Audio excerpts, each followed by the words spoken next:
মাধ্যমিক পরীক্ষা শেষ, এরপরে সব থেকে বড় ডিসিশন নেওয়ার পালা যে উচ্চ মাধ্যমিকে কোন স্ট্রিম নিয়ে পড়া যাবে। এই সময় যে জেনারেল থটস গুলো মাথায় আসে সেগুলো হলো, সায়েন্স নিয়ে না পড়লে কি জীবন বরবাদ হয়ে যাবে, বা আর্টস নিয়ে কি আদৌ পড়া সম্ভব, নাকি আর্টস ছেলেরা কি পড়ে আদৌ, অথবা আর্টস নিয়ে পড়লে তো সেই শিক্ষকতা বা নাচ গান করতে হবে, এইগুলোই আসে তাই তো। কিন্তু আর্টস নিয়ে পড়ে যে তোমাদের জন্য কি কি বৃহৎ ক্যারিয়ার তোমাদের সামনে অপেক্ষা করছে সেগুলো কি আমাদের সত্যি জানা রয়েছে? এখানে সব থেকে বড়, ভারতের সব থেকে বড় প্রশাসনিক যে পরীক্ষা ইউপিএসসি, আইএএস আইপিএস দিয়ে চুজ করা যেখান থেকে, ডব্লিউবিসিএস পরীক্ষা, এগুলোর জন্য কোন সাবজেক্ট গুলো ইম্পর্টেন্ট সেটা কি জানা রয়েছে? History, political science and geography, যেগুলো কিন্তু আর্টস ব্যাকগ্রাউন্ড থেকে, মানে আর্টস নিয়ে পড়লে তবেই সম্ভব।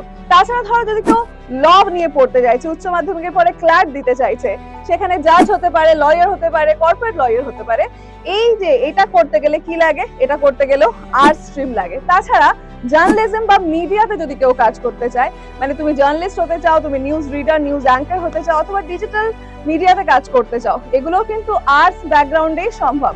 তাছাড়া ধরো এখনকার সব থেকে বড় ট্রেন্ড পলিটিশিয়ান, পলিটিক্স নিয়ে যদি আমাদের ভবিষ্যৎ কোনো গড়ার থাকে, সেটা কিন্তু অবশ্যই আমাদের যেটা পড়তে হবে, হিস্ট্রি পড়তে হবে, ইন্ডিয়ান হিস্ট্রি নিয়ে পড়তে হবে, অ্যান্ড পল সায়েন্স নিয়ে পড়তে হবে, সেটাও আর্টসেই সম্ভব তাই তো। তাছাড়া যে কোনো ধরনের ক্রিয়েটিভ ফিল্ড, মানে ডিজিটাল মার্কেটিং বলো, গ্রাফিক ডিজাইনিং বলো, কন্টেন্ট ক্রিয়েটর বলো, কন্টেন্ট রাইটার বলো, এগুলো সবই কিন্তু আর্টস নিয়ে পড়লে তবেই পসিবল।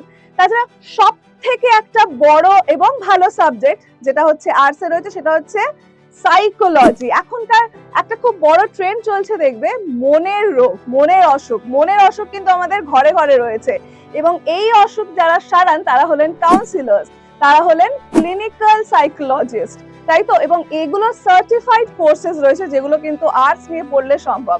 তাছাড়া হচ্ছে সোশিওলজি, মানে এনজিওতে কোনো ভালো পদে যদি তুমি চাকরি করতে চাও, সোশিওলজি যেটা আর্টস স্ট্রিম নিয়ে পড়লে আসে, সেটা কিন্তু এখানে পড়তে হয় তাই তো।